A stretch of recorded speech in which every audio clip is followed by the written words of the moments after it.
हाँ जी, आज का हमारा lecture day 37 Indian political lecture 8। आज जो हमने टॉपिक करना है फंडामेंटल राइट्स का, आज हमारा पार्ट 2 है। आज हमने सारे के सारे आर्टिकल्स पढ़ने शुरू करने आज शुरू करेंगे और थर्ड लेक्चर में जाकर खत्म करेंगे। ठीक है। तो सबसे पहला जो आर्टिकल है वो है आर्टिकल 12। देखो आर्टिकल 12 फंडामेंटल राइट्स का क्या कहता है। ये सेम आर्टिकल जब हम आगे हुई जैसे पार्ट पढ़ेंगे directive principles of state policy, कोई भी पार्ट जिसके अंदर टर्मिनोलॉजी यूज होती है स्टेट, सबसे पहले उस पार्ट के स्टार्टिंग में ये समझाना जरूरी है कि स्टेट वर्ड रेफर किसे किया जाएगा, क्योंकि स्टेट तो अपने आप में किसी भी चीज को रेफर किया जा सकता है। तो ऐसी क्या चीज है जिसे आपके स्टेट के तौर पे रेफर किया जाएगा। तो यहाँ पे जैसे सबसे पहले स्टेट किसी भी गवर्नमेंट या जो आपकी पार्लियामेंट ऑफ इंडिया, जो मतलब गवर्नमेंट ऑफ इंडिया या पार्लियामेंट ऑफ इंडिया है, वो स्टेट की डेफिनेशन में कवर होती है। इंडिया की सारी स्टेट गवर्नमेंट्स और उनकी लेजिस्लेचर्स, वो स्टेट की डेफिनेशन वो काउंट होगी स्टेट के अंदर।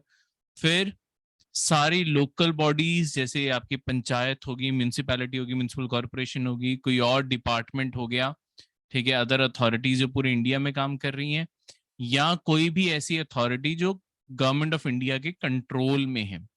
ठीक है, जैसे इंडियन ऑयल, ये सब कुछ ये गवर्नमेंट की अपनी कंपनीज हैं, रेलवे ये कंपनीज हैं।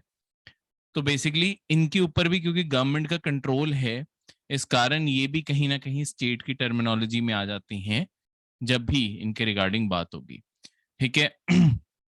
इससे बढ़ के देखो स्टेट की डेफिनेशन में सुप्रीम कोर्ट ने भी एडिशन की है। देखो एक चीज दोबारा भी बता दूं, एनसीईआरटी पॉलिटी के टाइम भी बताई थी कि हमारे यहाँ पे सुप्रीम कोर्ट के पास ना एक यूनिक पावर है। वो यूनिक पावर क्या है कि सुप्रीम कोर्ट के पास पावर है कॉन्स्टिट्यूशन को इंटरप्रेट करने की। इसका क्या मतलब है कि किसी भी पर्सन को अगर सुप्रीम कोर्ट के मतलब अगर कॉन्स्टिट्यूशन के रिगार्डिंग किसी को कोई भी डाउट हो कि कॉन्स्टिट्यूशन में ये लिखी हुई लाइन का क्या मतलब है, इस वर्ड का क्या मतलब निकल सकता है, क्या इसका मतलब ये भी निकाल सकते हैं, कोई भी डाउट है, तो आप इंडिया में किसके पास जाओगे उस डाउट को लेके? वो है सिर्फ और सिर्फ, ये एक्सक्लूसिव पावर है सुप्रीम कोर्ट की। सुप्रीम कोर्ट ही सिर्फ इंटरप्रेट कर सकता है आपके कॉन्स्टिट्यूशन को और पढ़ के बता सकता है इसका मतलब क्या होगा। तो time to time Supreme Court कई बारी जो कॉन्स्टिट्यूशन में लाइंस लिखी हैं उनका मतलब और ज्यादा ब्रॉड भी करता रहता है। जैसे इसका मैं आपको सिग्निफिकेंस बताता हूं। देखो यहाँ पे जैसे सुप्रीम कोर्ट ने डेफिनेशन में इवन जो प्राइवेट बॉडीज हैं या कोई और एजेंसीज हैं जो गवर्नमेंट के बिहाफ पे काम कर रही हैं, उन्हें भी डेफिनेशन ऑफ स्टेट में कवर किया है। अब इसका क्या मतलब है? लेट्स सपोज कोई ऐसा इवेंट है, कोई ऐसी चीज है जहां पे ओरिजिनली जिम्मेदारी बनती थी, जो वहां पे जो सिक्योरिटी है उस सारी सिक्योरिटी को प्रोवाइड करने की जिम्मेदारी गवर्नमेंट ने ली हुई थी। ठीक है, कोई भी गवर्नमेंट लगा लो, गवर्नमेंट की जिम्मेदारी थी। पर गवर्नमेंट क्या करती है, उसकी जो कॉन्ट्रैक्ट है वो किसी प्राइवेट कंपनी को जारी कर देती है। अब ऐसा नहीं है कि वहां पे वो प्राइवेट कंपनी सिक्योरिटी के चलते हुए कुछ भी कर सकती है। ठीक है, सिक्योरिटी के नाम पे कुछ भी कर सकती है। उनके पास भी वही रिस्ट्रिक्शंस उनके ऊपर भी लगेंगी जो एक स्टेट के ऊपर लगनी थी, यानी कि स्टेट की अपनी फोर्सेस के ऊपर जो रिस्ट्रिक्शन लगनी थी वो सेम रिस्ट्रिक्शंस ही उनके ऊपर भी लगेंगी। जैसे और भी चीजें लगा लो, और एग्जांपल एक और दे देता हूँ। जैसे जिम्मेदारी होती है ना जो शहरों को साफ रखने की जिम्मेदारी है, वैसे देखो ड्यूटी तो म्युनिसिपल कॉर्पोरेशंस की है, पर एमसी खुद काम ना करके उस सारी चीज का प्राइवेट कॉन्ट्रैक्ट दे देता है। पर अब शहर को साफ रखना, अब अगर प्राइवेट कंपनी ने कॉन्ट्रैक्ट ले भी लिया है तो उसके बाद प्राइवेट कंपनी के खिलाफ कोई भी शिकायत की जा सकती है कि एक कंपनी सफाई नहीं कर रही है, प्रॉपरली नहीं कर रही। जैसे आप गवर्नमेंट की शिकायत करते हो वैसे ही आप उसकी भी कर सकते हो। सेम राइट मिलेंगे। ठीक है। नेक्स्ट जो है आर्टिकल 13। आर्टिकल 13 बहुत ही इंपॉर्टेंट है आपके फंडामेंटल राइट्स में। क्यों इंपॉर्टेंट है? देखो ये आपके ना जुडिशरी को एक एक्स्ट्रा पावर देता है जिसे कहते हैं डॉक्ट्रिन ऑफ जुडिशियल रिव्यू। अब ये क्या होता है? देखो अपने आप में पहले आर्टिकल क्या कहता है पहले ये समझाता हूँ, फिर ये डॉक्ट्रिन समझाता हूँ।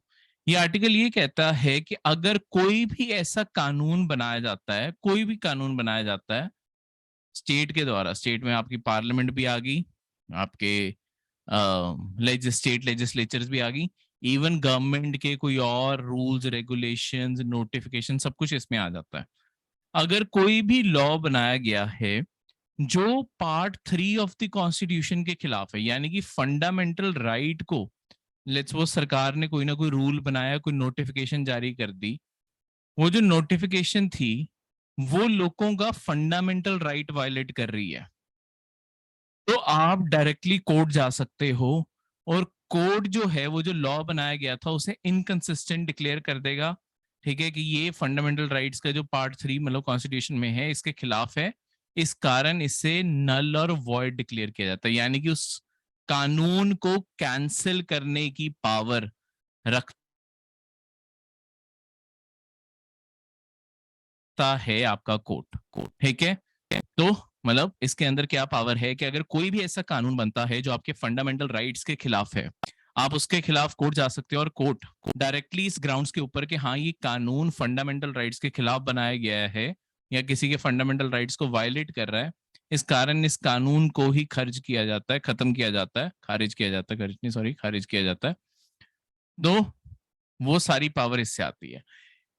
इसी ग्राउंड से मतलब इसी चीज से जो पावर निकलती है वो है doctrine of judicial review.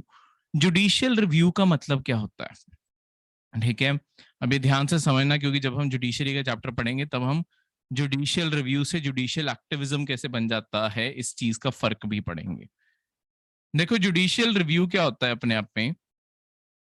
Judicial review का मतलब है कि कोई भी सरकार ने कानून बनाया, कोर्ट्स के पास पावर है उस लॉ को रिव्यू करने की कि वो लॉ कॉन्स्टिट्यूशन के मुताबिक सही बना है या नहीं बना। अगर कानून मतलब कॉन्स्टिट्यूशन के मुताबिक वो कानून नहीं सही बना तो उसे वो कैंसिल भी कर सकते हैं, अगर वो सही बना है तो उसे एग्जिस्ट करने देंगे। तो ये सारी जो पावर आ रही है वो इस चीज से आ रही है आर्टिकल 13, क्योंकि जुडिशियल रिव्यू देता है। जुडिशियल रिव्यू का मतलब है हर चीज के ऊपर जुडिशरी रिव्यू कर सकती है, देख सकती है कि ये सही है या गलत है। ठीक है। सुप्रीम कोर्ट फंडामेंटल राइट्स के केस में आर्टिकल 32 और हाई कोर्ट फंडामेंटल राइट्स के केस में या बाकी राइट्स के केस में आर्टिकल 2 to 6 के अंडर जुडिशियल रिव्यू कर सकते हैं। और अगर उन्हें लगेगा कि पार्ट 3 के खिलाफ कोई कॉन्स्टिट्यूशन में मतलब कोई कानून बनाया गया है तो उस लॉ को वो नल एंड वॉइड डिक्लेयर कर सकते हैं। तो ये सारा का सारा यहाँ पे प्रोविजन है, ठीक है। अब इसके एक नोट देखो, ये सारी डेफिनेशंस लॉ में आती हैं, मतलब इस आर्टिकल के अंदर ये सब कुछ कवर हो जाता है। कोई प्रेसिडेंट ने ऑर्डिनेंस पास किया था, ठीक है, कोई और ऑर्डर जारी हुआ, कोई बाय लॉ बना है, रूल्स रेगुलेशन नोटिफिकेशन सब कुछ। बस इस आर्टिकल में एक एक्सेप्शन है, वो ये है कि कॉन्स्टिट्यूशनल अमेंडमेंट को अपने आप में ना लॉ की डेफिनेशन में कंसिडर नहीं किया जाता। यानी कि अगर कॉन्स्टिट्यूशन को मॉडिफाई किया जा रहा है वहां पे कॉन्स्टिट्यूशनल अमेंडमेंट को अपने आप में कानून की डेफिनेशन में मानना ही नहीं जाता, तो वो यहाँ पे अप्लाई नहीं होता, ठीक है।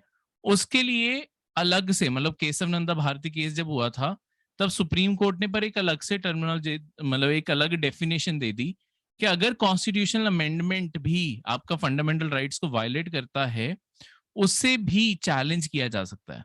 बस याद रखना, पर वो इस पार्ट के अंदर ये जो लॉ वर्ड यूज किया है ना, ये इस लॉ की डेफिनेशन के अंदर कॉन्स्टिट्यूशनल अमेंडमेंट नहीं आता। अगर आपको प्रीलिम्स के पेपर में कभी भी क्वेश्चन आए तो इस चीज को याद रखना, कॉन्स्टिट्यूशनल अमेंडमेंट आर्टिकल 13 के लॉ वर्ड की डेफिनेशन में नहीं कवर्ड है। अलग से अगर वैसे कोई कॉन्स्टिट्यूशनल अमेंडमेंट फंडामेंटल राइट्स के खिलाफ है उसे अलग से आप चैलेंज कर सकते हो, बस वो इसकी लॉ की डेफिनेशन के अंडर नहीं है, ठीक है, इस चीज को याद रखना। और किस केस में ये किया गया था ये चीजें, बाकी अलग से जो आपकी बुक्स हैं जो नोट्स हैं वो भी साथ में स्टडी करोगे तो एक्स्ट्रा डिटेल्स और भी आपको बुक से पता चलती रहेंगी, तो वो साथ साथ आपने पढ़नी ही पढ़नी है। नेक्स्ट है अब article 14 to 18, right to equality के सारे आपके आर्टिकल्स।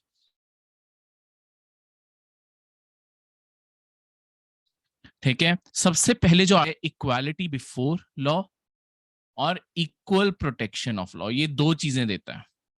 ठीक है, देखो इनका मतलब बहुत ही मिलता जुलता है, बस इनकी छोटा छोटा फर्क है।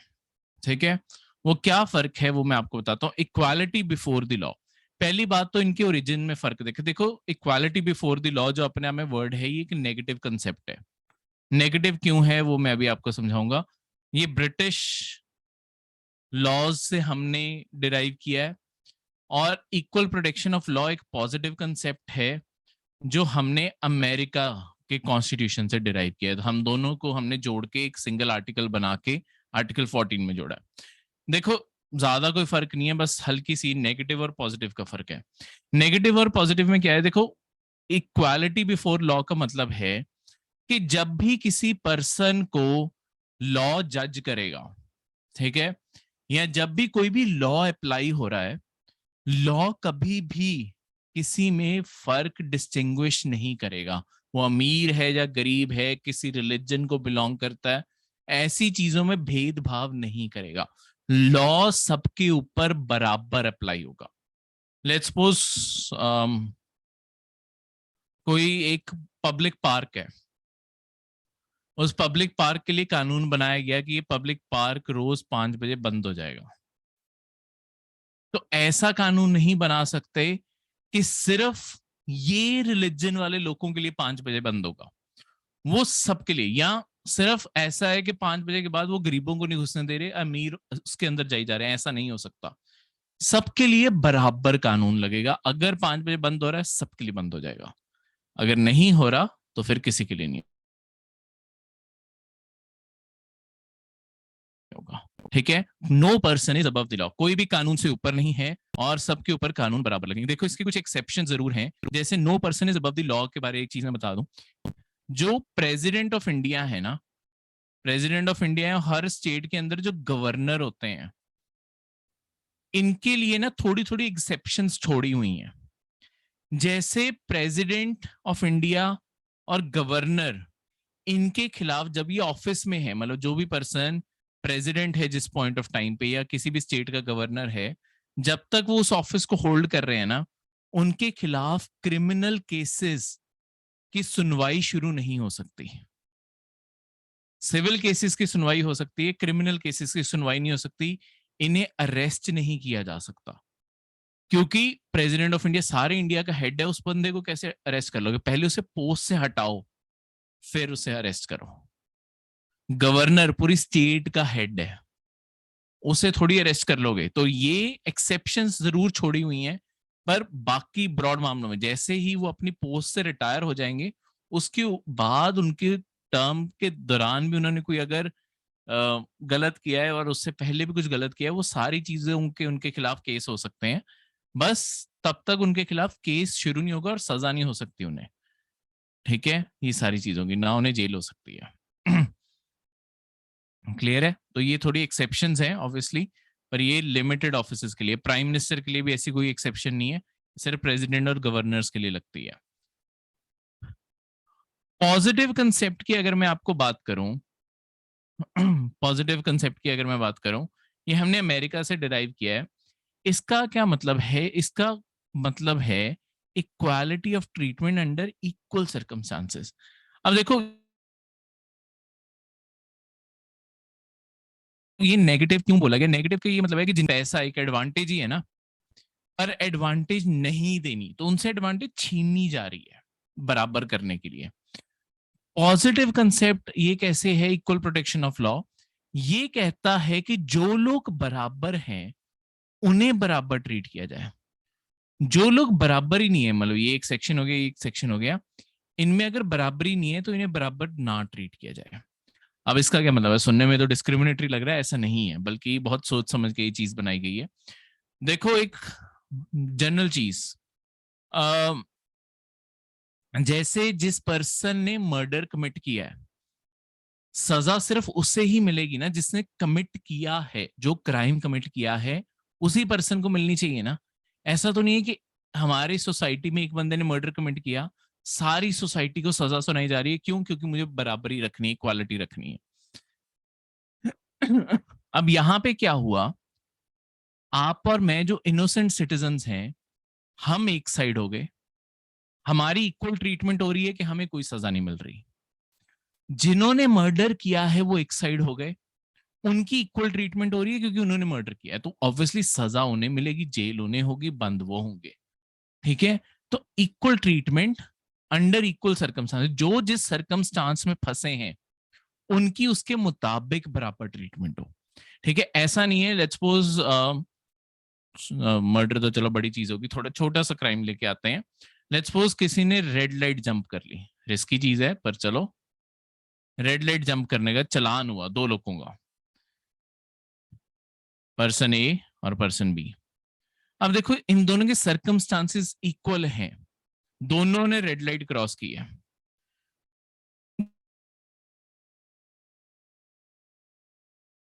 ठीक है, पर अगर लेट्स सपोज हमारे तो फाइन फिक्स किए हुए, लेट्स सपोज कुछ भी फाइन हो, लेट्स सपोज 1500 फाइन है, ठीक है, रेड लाइट क्रॉस करने का। अब यहाँ पे जिसने भी रेड लाइट क्रॉस की उसे 1500 देने पड़ेंगे।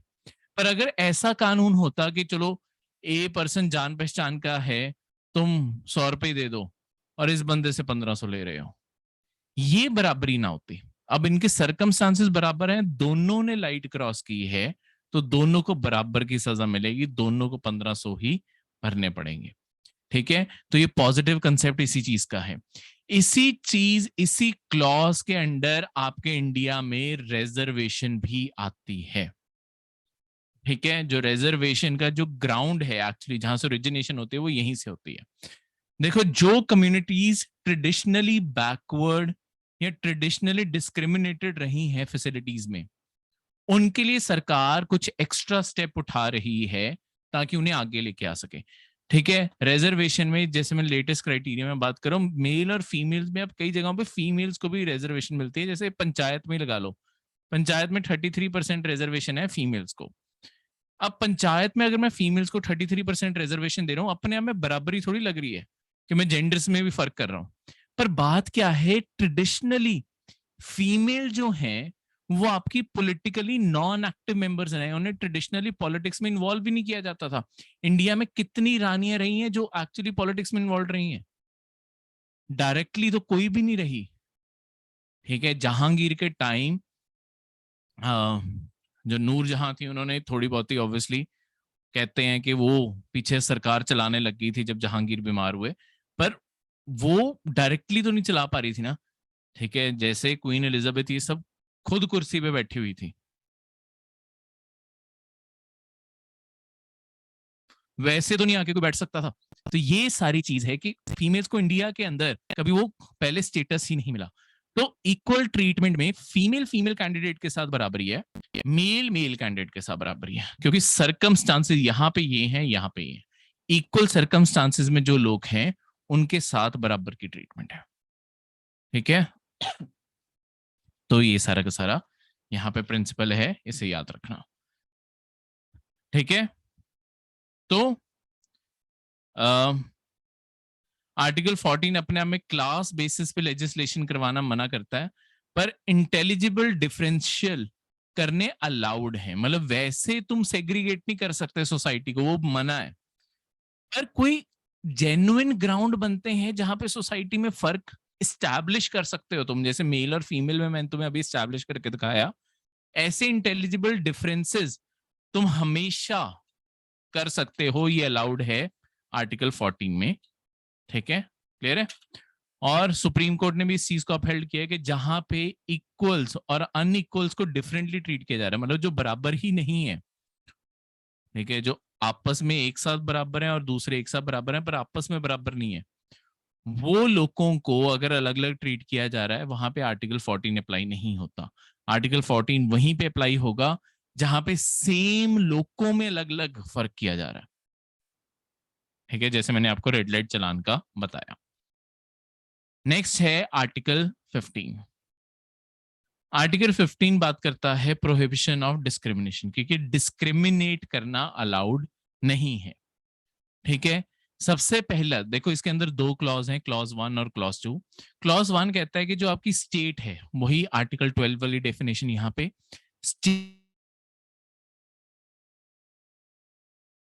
स्टेट डिस्क्रिमिनेट नहीं कर सकती किसी भी, ठीक है, बात हो रही है सिटीजन्स की, यानी कि आर्टिकल 15 यहाँ पे आप फॉरेनर्स के साथ डिस्क्रिमिनेट कर सकते हो, इंडियन सिटीजन्स के साथ डिस्क्रिमिनेट नहीं कर सकते। देखो जब ये चीजें पढ़ो तब ये वर्ड्स के ऊपर, मैंने आपको पिछले लेक्चर में कहा था, एनी सिटीजन, ये चीजें ध्यान से पढ़ा करो।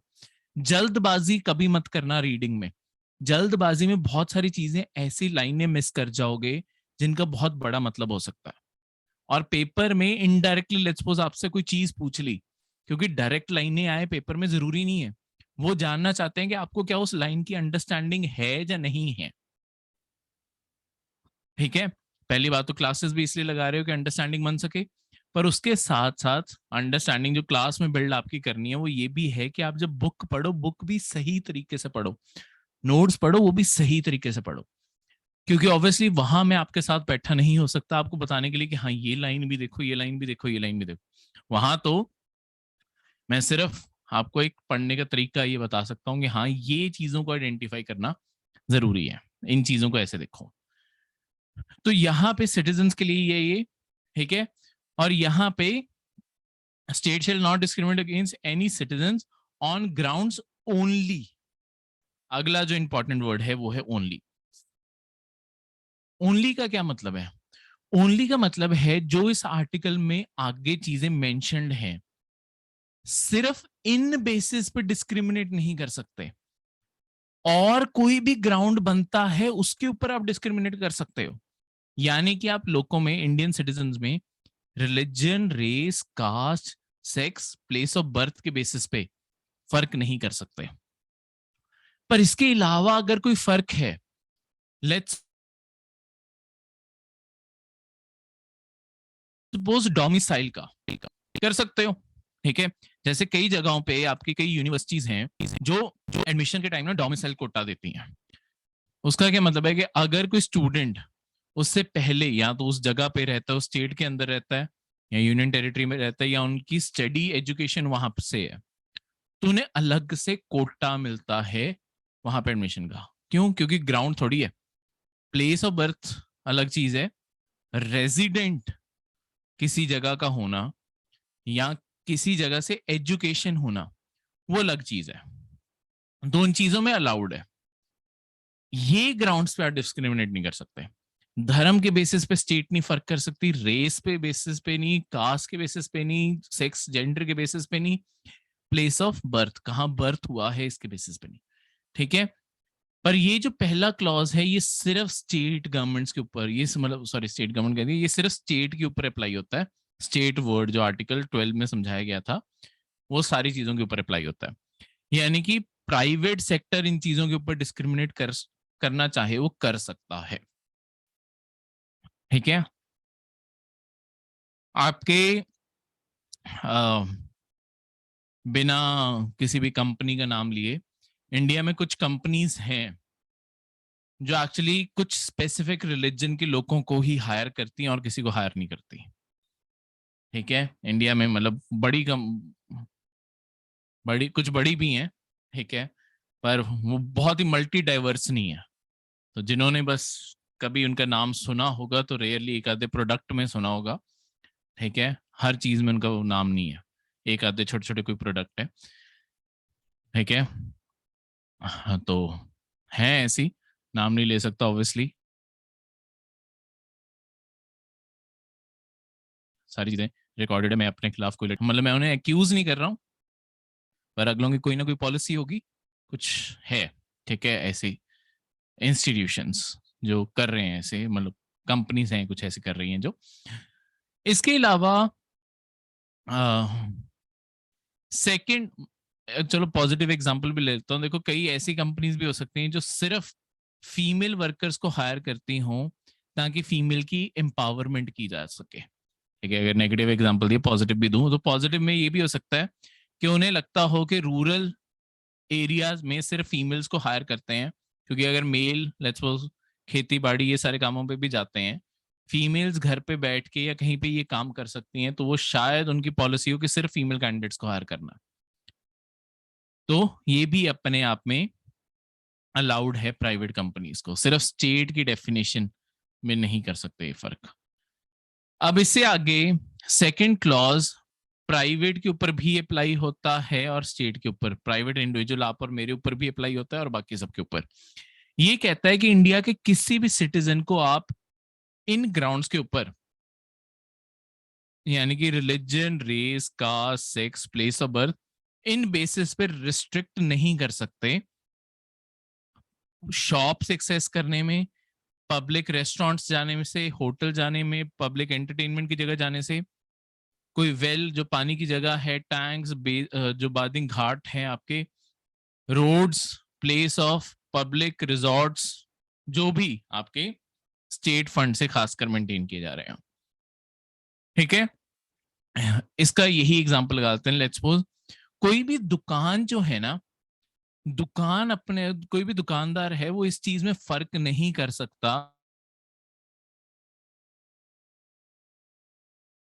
कि मेरी दुकान में ये रिलीजन, वो किसी को मना नहीं कर सकता।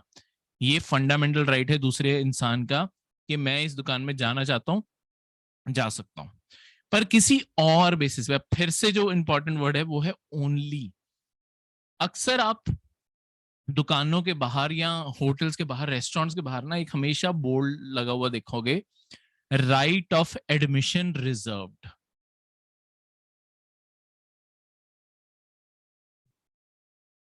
ऐसे करके लिखा होता है। इसका मतलब है कि वो होटल, वो रेस्टोरेंट, वो शॉप वाले किसी को मना कर सकते हैं अंदर आने से। पर अब ये तो कॉन्ट्राडिक्टरी चीज होगी। अभी मैंने बोला कि नहीं मना कर सकते, दूसरी साइड में कह रहा हूं कि कर सकते हैं मना। इन ग्राउंड्स पे मना नहीं कर सकते। Religion, race, caste, sex, place of birth, इन ग्राउंड्स पे मना नहीं कर सकते। और कोई भी ग्राउंड बनता है, लेट्स सपोज किसी जगह, किसी रेस्टोरेंट का कोई एक ड्रेसिंग कोड है, वो सिर्फ लोगों को फॉर्मल्स में ही आने देते हैं, तो वो मना कर सकते हैं। कोई भी जो नॉन फॉर्मल डाल के वहां पे आएगा उसे कह सकते हैं कि नहीं सर आप नहीं आ सकते। कोई पर्सन बहुत ज्यादा ड्रंक है, वो कहे कि मैंने यहीं जाके खाना खाना है, वो मना कर सकते हैं। अगले को पता है क्या पता हमारा फर्नीचर तोड़ दे, सामान तोड़ दे, वो कहेंगे नहीं सर नहीं आ सकते आप। ऐसे किसी भी ग्राउंड पे, मतलब इन चीजों को छोड़ के बाकी ग्राउंड्स पे किसी भी चीज पे मना कर सकते हो, इन ग्राउंड्स पे नहीं मना कर सकते। ठीक है, अब स्पेशल केस की बात करूं, स्टेट के पास पावर है कि वो डिस्क्रिमिनेट कर सकती है अगर सोशली और एजुकेशनली बैकवर्ड क्लासेस को आगे बढ़ाने की बात है। देखो फिर से रिजर्वेशन का दूसरा ग्राउंड यहां से बनता है।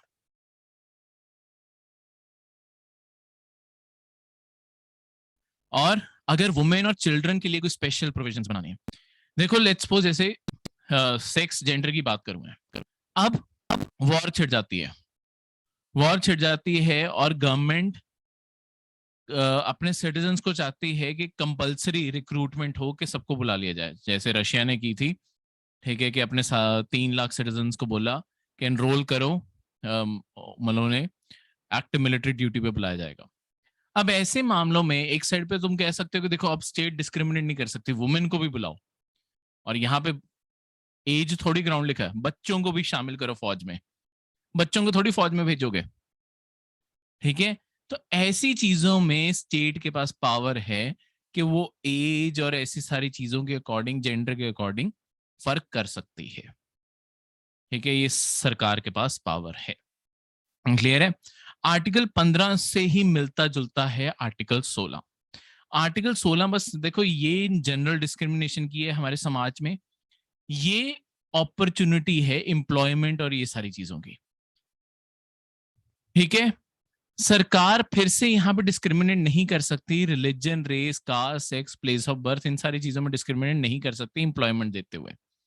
पर और किसी भी ग्राउंड जहां पे जैसे हम सोशली और एजुकेशनली बैकवर्ड क्लासेस को रिजर्वेशन ऑफर करते हैं, SC, ST, OBC, ये सारे कोटास के थ्रू, वो यहीं से आपकी रिजर्वेशन इमर्ज होती है।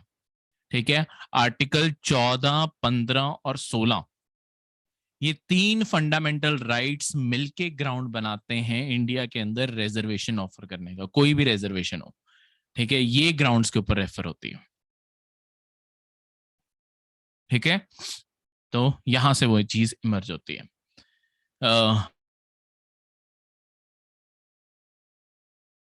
बस जो EWS कोटा वो एक्सेप्शन है, उसके लिए अलग लॉज बनाए गए हैं, क्योंकि यहाँ पे कॉन्स्टिट्यूशन में सिर्फ सोशली और एजुकेशनली बैकवर्ड क्लासेस की बात की गई है, जो समाज में पिछड़ गए थे, जिनके साथ ट्रेडिशनली डिस्क्रिमिनेट किया गया है, या एजुकेशनली जो बैकवर्ड हो चुके हैं, उनके लिए हम एडवांसमेंट की चीजें, ठीक है।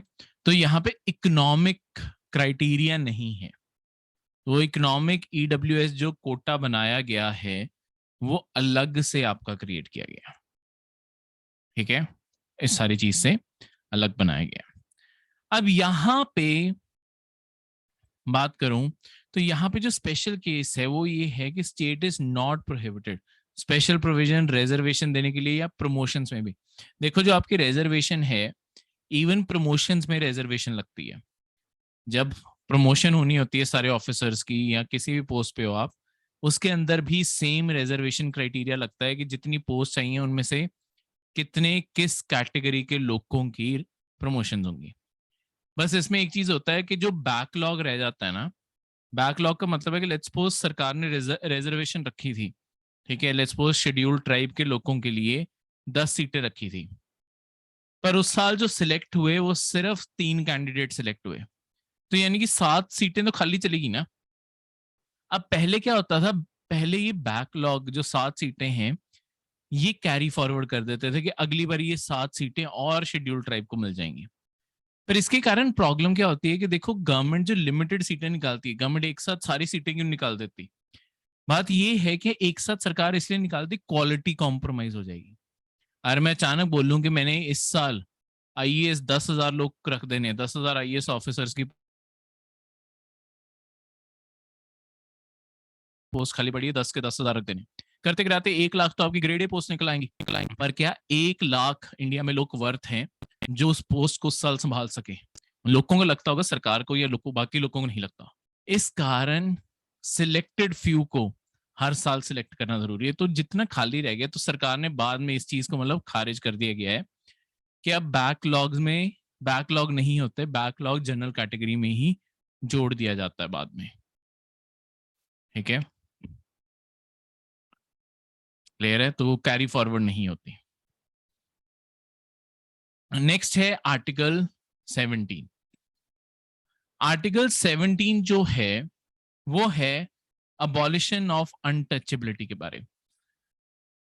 देखो अनटचेबिलिटी क्या है, इसकी कोई डेफिनेशन आपके कॉन्स्टिट्यूशन में नहीं दी। ये जो जितने वर्ड्स है ना, जैसे कि सोशली और एजुकेशनली बैकवर्ड कौन है, इन सारी चीजों की डेफिनेशन कॉन्स्टिट्यूशन में है ही नहीं। ये सारी चीजें ना कॉन्स्टिट्यूशन, देखो ऐसी कोई भी ऐसे जो ब्रॉड बेस्ड टर्मिनोलॉजी होती है ना, ऐसी सारी चीजें कॉन्स्टिट्यूशन में छोड़ दी गई, उन्हें डिफाइन नहीं किया गया, क्योंकि शायद कॉन्स्टिट्यूशन तो हमने अगले पता नहीं कितने साल चलाना है, 500 1000 साल, जब तक हमारी सरकारें ये सिस्टम चल रहे चलाते रहेंगे। पर आने वाले टाइम में सोशली और एजुकेशनली के शायद क्राइटेरिया, सिस्टम, कम्युनिटी सब चेंज हो जाए, तो इन चीजों को इसलिए कॉन्स्टिट्यूशन के अंदर नहीं डिफाइन किया गया। ये चीजें पार्लियामेंट के ऊपर छोड़ दी गई हैं कि पार्लियामेंट डिफाइन करे कौन सोशली और एजुकेशनली बैकवर्ड माना जाएगा और उन्हें किस तरीके से एडवांसमेंट की तरफ लेके आया जा सकता है, ठीक है। तो ये सारी चीजें उनके ऊपर छोड़ दी गई हैं, ठीक है। अब तो यहां पे अगर मैं बात करूं, यहां पे वैसे ही अनटचेबिलिटी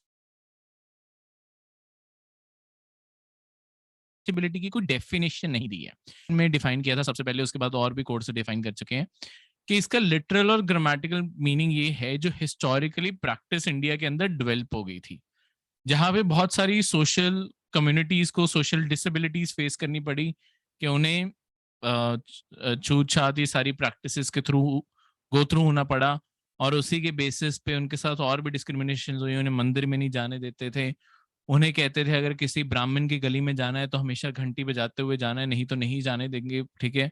बेफालतू में सिर्फ उन्हें किसी किसी को हल्का सा छू लिया, जैसे वो किसी ब्राह्मण को टच कर लिया, किसी पंडित को टच कर लिया, पंडित को ये लगता था कि मुझे नहाना पड़ेगा, ठीक है, और उसी बेसिस पे उन्हें पीट पीट के मार भी डाला जाता था। तो ये जो सारी की सारी प्रैक्टिसेस हैं, ये कॉन्स्टिट्यूशन में डिफाइंड नहीं है, ये जजमेंट्स के थ्रू अलग अलग चीजों से डिफाइन हुई है, और ये कोर्ट के पास पावर है। अगर किसी पर्सन को लगता है मेरे खिलाफ अनटचेबिलिटी हुई है, वो कोर्ट जा सकता है, कोर्ट में उस पर्सन जिसने भी ऐसी चीज प्रैक्टिस की है उस पर्सन को लॉ के अकॉर्डिंग सजा सुनाई जाएगी। अपने आप में आर्टिकल 17 में कोई सजा भी नहीं दी हुई, ये सिर्फ फंडामेंटल राइट दिया है कि किसी को भी अनटचेबिलिटी, जो ये प्रैक्टिस थी, ये प्रैक्टिस दोबारा ना फेस करनी पड़े। ठीक है, क्योंकि ऑब्वियसली बहुत ही इनह्यूमन प्रैक्टिस है, किसी को आप कह रहे हो कि बस किसी के छूने से आप अपवित्र हो जाओगे, ये कितना ही इंडिया मिथ्स और ये सारी चीजों में डूब चुका था। ठीक है, तो ये सारे प्रैक्टिस को खत्म करने की बात की जा रही है कि ऐसा कुछ नहीं एग्जिस्ट करेगा, और अगर ऐसा कोई प्रीच करता है, कोई पर्सन दूसरा जिसके खिलाफ करता है, वो कोर्ट में डायरेक्टली फंडामेंटल राइट क्लेम कर सकता है, और उस पर्सन के खिलाफ जो भी कानून बनाए गए हैं उन कानूनों के अंदर चलते हुए आपके सजा सुनाई जाएगी। ठीक है, क्लियर है। और अगर कोई भी पर्सन अनटचेबिलिटी प्रैक्टिस करते हुए और लड़ना हमेशा के लिए बैन कर दिया जाता है कि वो कभी भी इलेक्शन उसके बाद नहीं लड़ सकते। अब आर्टिकल 18 की बात करें। देखो, आर्टिकल 18 बात करता है अबॉलिशन ऑफ टाइटल्स की। टाइटल्स खत्म किए गए हैं आपके आर्टिकल 18 के अंदर। आर्टिकल 18 बेसिकली आपके स्टेट को कहता है मिलिट्री और एकेडमिक टाइटल्स को छोड़ के स्टेट और कोई भी और टाइटल नहीं दे सकती। ये same restriction citizens of India के ऊपर भी लगती है कि आप इंडिया में रहते हुए कोई भी फॉरेन स्टेट से कोई टाइटल एक्सेप्ट नहीं कर सकते। और अगर किसी सिटीजन को या किसी अगर कोई फॉरेन नेशनल इंडिया की सरकार के लिए काम कर रहा है, इंडिया में आके इंडिया की सरकार के लिए काम कर रहा है, ठीक है, उसके पास कोई प्रॉफिट ऑफिस का मतलब है कोई ऐसा इन्फ्लुएंशियल ऑफिस है गवर्नमेंट ऑफ किसी भी गवर्नमेंट के पास, गवर्नमेंट ऑफ इंडिया के अंडर या किसी स्टेट गवर्नमेंट के पास, अगर उसे किसी फॉरेन गवर्नमेंट से कोई प्रेजेंट, कोई इन्वॉल्वमेंट, कोई ऑफिस, कुछ और फैसिलिटी एक्सेप्ट भी करनी है ना, वो बिना प्रेसिडेंट के कंसेंट के नहीं कर सकता। ठीक है, क्लियर है। और तीसरी चीज है, देखो अब इन दो पॉइंट्स को कंपेयर करूं, सिटीजन ऑफ इंडिया के ऊपर टोटल बैन है कि वो फॉरेन स्टेट से कोई भी टाइटल एक्सेप्ट नहीं कर सकते। ठीक है, पर जो फॉरेन नेशनल्स हैं जो इंडिया में काम कर रहे हैं, अगर इंडिया की सरकार के लिए काम कर रहे हैं, सरकार किसी को भी हायर कर सकती है। अगर वो कोई अलग से टाइटल एक्सेप्ट करना चाहते हैं, लेट्स सपोज कोई एक फ्रांस से आया हुआ पर्सन था, गवर्नमेंट ऑफ इंडिया के लिए काम कर रहा है, अब उसे फ्रेंच गवर्नमेंट उसके काम के लिए कोई टाइटल पेश करना चाहती है, पर अभी वो काम तो गवर्नमेंट ऑफ इंडिया के लिए कर रहा है ना, तो उसे पहले प्रेसिडेंट ऑफ इंडिया की परमिशन लेनी पड़ेगी, और उसके बाद अगर पर इंडियन सिटीजन्स को बिल्कुल मना है किसी भी फॉरेन स्टेट से लेने से कोई भी टाइटल, और इंडिया की सरकार खुद तो देगी नहीं। ठीक है, उसके ऊपर तो वैसे ही रिस्ट्रिक्शन है, सिर्फ मिलिट्री और एकेडमिक टाइटल्स इंडिया में मिलते हैं और कोई टाइटल नहीं मिलता इंडिया में। ठीक है, तो जैसे आप देखोगे भी, जैसे जिन्होंने पीएचडी की है वो अपने नाम के आगे, या बाकी मेडिकल प्रोफेशन से वो अपने आगे डॉक्टर लगा लेते हैं। ठीक है, ऑब्वियसली वो एकेडमिक टाइटल्स हैं उनके। ठीक है, वैसे ही अगर कोई मिलिट्री, यानी कि सारी मिलिट्री का मतलब है सारी आर्म्ड फोर्सेस, वो जिस रैंक पे हैं, ब्रिगेडियर, कैप्टन, ठीक है, चीफ ऑफ डिफेंस स्टाफ, ये सारे जो हैं ये टाइटल्स हैं, पर ये आर्म्ड फोर्सेस के टाइटल्स हैं। ठीक है, ये सारे लगाने अलाउड हैं। ठीक है, बस फॉरेन से कोई टाइटल आप नहीं एक्सेप्ट कर सकते। अगर आपने या कोई फॉरेन नेशनल ने गिफ्ट या कुछ भी एक्सेप्ट करना है तो उस प्रेसिडेंट से पहले परमिशन चाहिए। फॉरेन नेशनल अगर टाइटल एक्सेप्ट करना चाहता है उसे भी प्रेसिडेंट से पहले परमिशन इस चीज की लेनी पड़ेगी। अब इंडिया के अंदर जो जनता पार्टी की सरकार बनी थी मोरारजी देसाई के बाद, इमरजेंसी के बाद जनता पार्टी पावर में आई थी, जीती थी 1977 में, उन्होंने आते ही जो इंडिया के अंदर जो बाकी नेशनल अवार्ड्स भी है ना, ये पद्मश्री, पद्म विभूषण, ये सारे अवार्ड, इनके ऊपर भी बैन लगा दिया था कि ये सारे भी नहीं दिए जाएंगे। इंदिरा गांधी की सरकार जब वापस पावर में आई 1980 में, उन्होंने दोबारा से वो सारे अवार्ड्स देने शुरू कर दिए और तब से वो एग्जिस्ट कर रहे हैं। 1996 में इवन सुप्रीम कोर्ट ने इसे वायलेट रखा कि जो नेशनल अवार्ड दिए जा रहे हैं ये दिए जा सकते हैं क्योंकि ये कोई हेरिडिटरी टाइटल्स नहीं है। ऐसा नहीं है कि जिसे दिया गया उसका बेटा भी वही टाइटल यूज कर लेगा, उसकी बेटी भी वही टाइटल यूज कर लेगी। प्लस उन लोगों के ऊपर ये रिस्ट्रिक्शन है कि लेट्स सपोज किसी ने पद लगा के नहीं घूम सकते, ठीक है, उन्हें वो टाइटल उनकी सर्विसेज के रिकॉग्निशन में मिला है, ऐसे अलग से वो नहीं लगा सकते।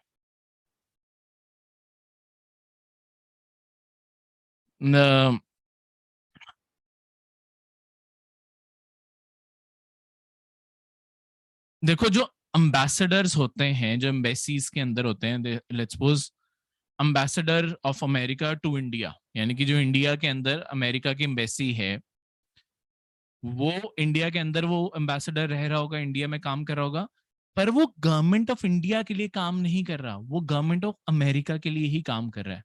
वो जो एम्बेसी होती है, देखो जो एम्बेसी की अपनी प्रॉपर्टी होती है ना, एम्बेसी की प्रॉपर्टी की सबसे बड़ी खासियत ये होती है, जो एम्बेसी के अंदर बस जैसे ही तुम उसके गेट क्रॉस करके हो ना, कंसेप्ट ये है कि वो जितना लैंड है वो उस देश का नहीं है, बल्कि उस देश का है जिसकी वो एम्बेसी है, ठीक है। यानी कि सारे कानून मोस्टली ब्रॉडली, मतलब ऑब्वियसली अगर कोई सीरियस क्राइम करते हो तो लोकल लैंड लगेंगे, पर बाकी जो ब्रॉड बेस्ड लॉज हैं वो अपने खुद के अप्लाई करते हैं उस फील्ड के अंदर अंदर। तो एक तरह से मतलब कंसेप्ट ये है कि वो देश ही अलग हो गया, तो वो उनके लिए काम कर रहे हैं। एम्बेसडर अगर यूएसए का इंडिया के लिए कोई काम कर रहा है, तो वो पर्सन अमेरिका के लिए काम कर रहा है, वो गवर्नमेंट ऑफ इंडिया के लिए नहीं काम कर रहा, तो ऑब्वियसली वो टाइटल ले सकता है। वो अमेरिका की गवर्नमेंट की सिरदर्दी है।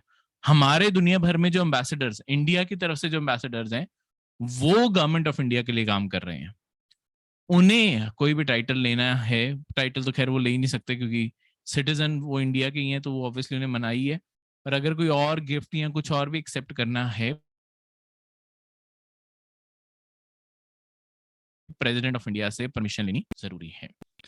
इससे next article 19 to 22 right to freedom का है, ठीक है। अब ये सारे फ्रीडम के आर्टिकल्स हैं।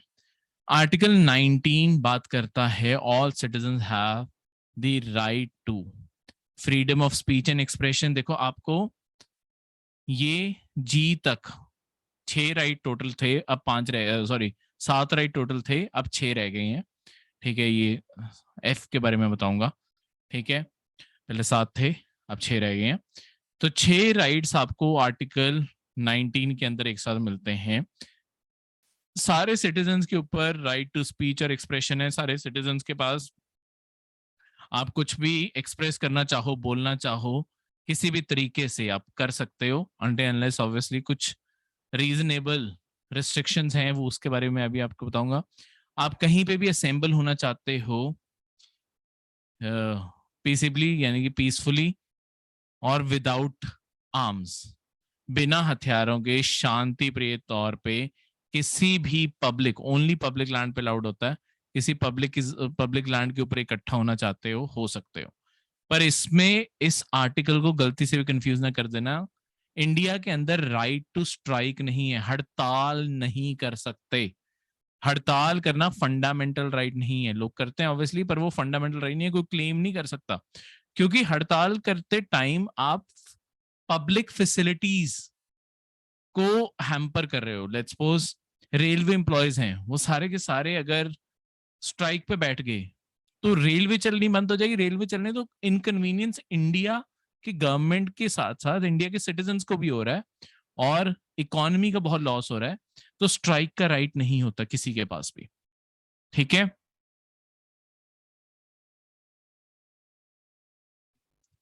नेक्स्ट है फॉर्म एसोसिएशन, यूनियन और कोऑपरेटिव्स।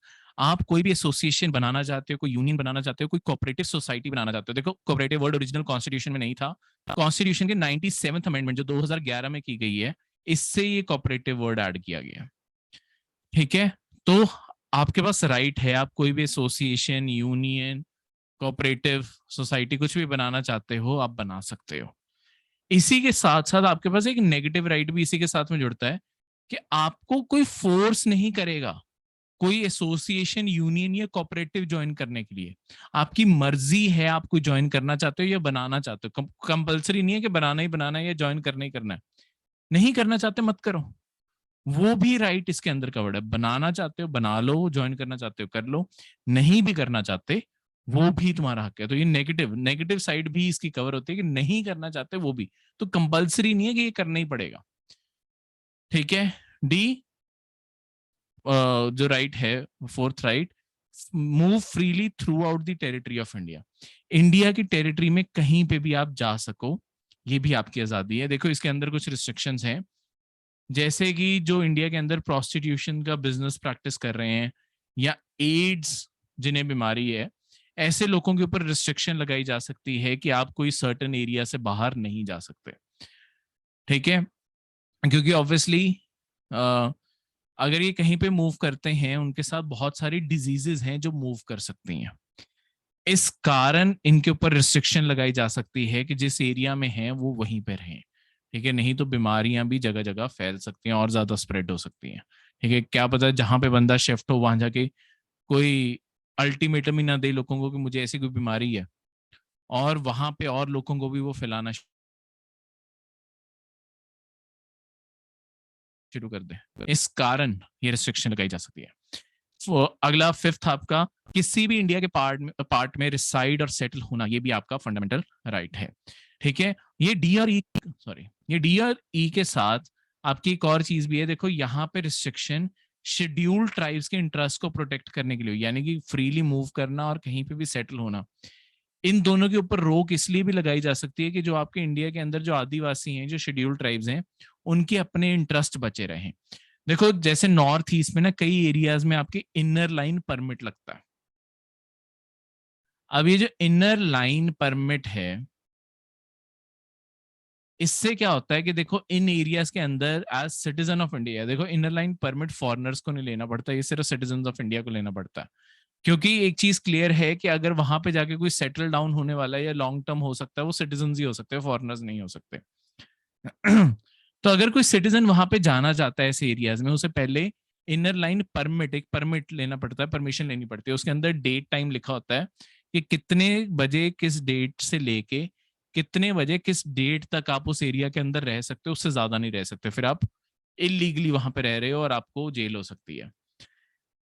और ये जो आपको परमिट इशू हुआ है, ये इसीलिए इशू किया गया कि यहाँ पे जो आदिवासी हैं, जो आपके कबीले हैं, उनके जो इंटरेस्ट हैं, उनका जो लैंड है, उनका जो कल्चर है, वो प्रिजर्व करके रखा जा सके, क्योंकि वो नहीं चाहते कि उनका कल्चर डिस्टर्ब हो, कॉमन कल्चर से मैच कर जाए। इस कारण कहीं ना कहीं वो अपने आप को थोड़ा सा बाकी कम्युनिटी से आइसोलेटेड रखना चाहते हैं। एफ जो है, देखो आपके फंडामेंटल राइट में अलग से आर्टिकल भी था राइट टू प्रॉपर्टी का। ठीक है, आर्टिकल 31। उसके अलावा आर्टिकल 19 के अंदर भी right to property F part में थी। ये 44th अमेंडमेंट से जब आपका आर्टिकल 31 डिलीट मारा गया, तब ये भी डिलीट मारा गया 1978 में। ठीक है, तो right to property fundamental rights में कहीं नहीं रहने थी। ठीक है।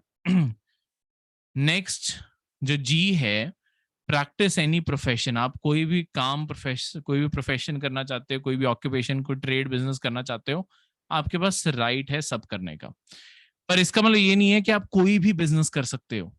ठीक है, जैसे कि ऐसा नहीं है कि आज मेरा मन किया कि मैं डॉक्टर बन जाता हूँ और मैं बस व्हाइट कोट खरीद के लाया, डॉक्टर बन के घूमने लग गया।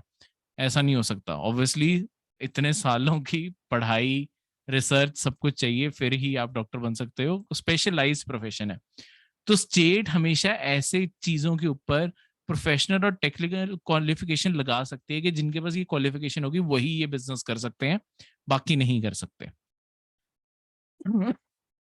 कोई आम बिजनेस जिसके लिए कोई स्पेसिफिक क्वालिफिकेशन नहीं चाहिए, वो कोई भी आप कर सकते हो। या कोई ऐसा बिजनेस जहां पे स्टेट ने अपनी एक्सक्लूसिव जुरिस्डिक्शन लगा ली है, वो भी आप नहीं कर सकते। जैसे रेलवे आप नहीं चला सकते। ठीक है, ऐसा नहीं कल अपनी ट्रैक्स बना के सोचो अपनी ट्रेन शुरू कर लेते हैं, नहीं कर सकते। ठीक है, लॉटरी नहीं बेच सकते, लॉटरी सिर्फ स्टेट गवर्नमेंट्स की होती है, सिर्फ वही कर सकती हैं। ठीक है, कोई और अपनी खुद की लॉटरी नहीं शुरू कर सकता इंडिया के अंदर। ये जो भी सरकार अपने लिए एक्सक्लूसिव रखेगी, कंप्लीटली या पार्शली, वो सरकार सिर्फ उस चीज में बिजनेस सिर्फ सरकार कर सकती है, बाकी जितने ओपन बिजनेसेस हैं बाकी कोई भी कर ले। बस ये दो कंडीशंस हैं। लास्ट में है एक्सेप्शन टू आर्टिकल 19। आर्टिकल 19 की एक्सेप्शंस। देखो आर्टिकल 19 नहीं है, ये क्वालिफाइड है, यानी कि इसके ऊपर कुछ ना कुछ रिस्ट्रिक्शंस हैं। क्या रिस्ट्रिक्शंस हैं?